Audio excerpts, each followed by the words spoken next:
आणि आता पाहूया धनंजय मुंडे यांच्या राजीनाम्याची मागणी जी आहे ती आता जोर धरू लागलेली आहे। काय आहे नेमकं प्रकरण, टॉप 9 बातम्यांमधून आढावा घेऊया।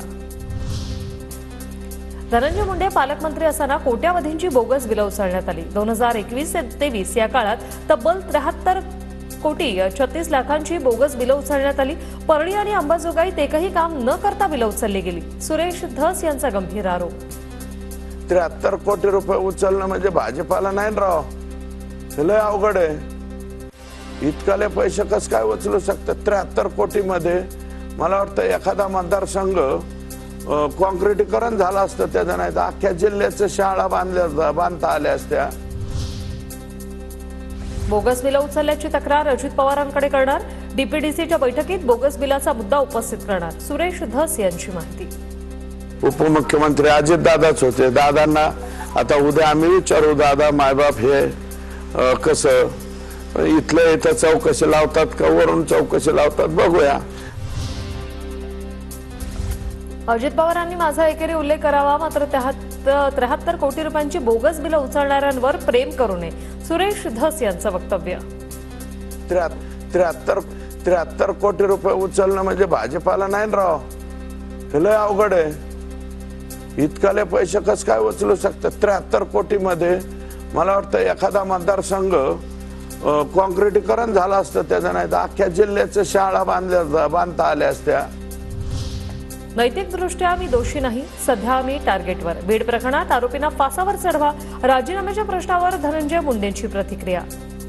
स्वतःला नैतिकतेने वाटत नाही दोषी आहे तर माझा दोष दाखवावा तर लागेल, सांगावा तर लागेल, माझ्या वरिष्ठांनी सांगावं लागेल, हेच म्हणणं आहे। जे तपासात सापडतील जे कोणी त्यांना या ठिकाणी फासावर चढवा, मोठ्यातली मोठी शिक्षा द्या, ही माझी मागणी आहे।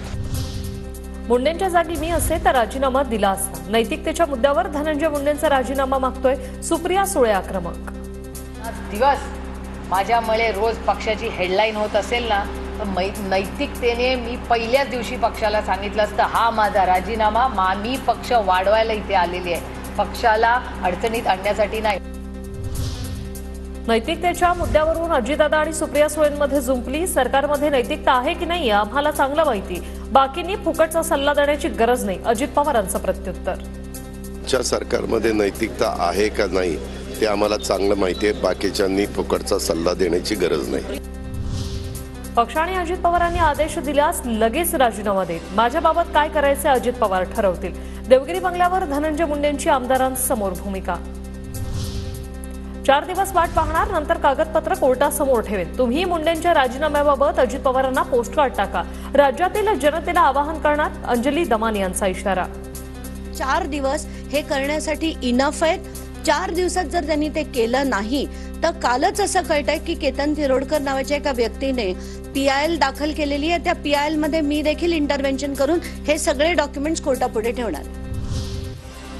धनंजय मुंडे दिल्लीत अमित शहांना भेटून आल्यानंतर त्यांचा राजीनामा होईल, तृप्ती देसाईंचं विधान।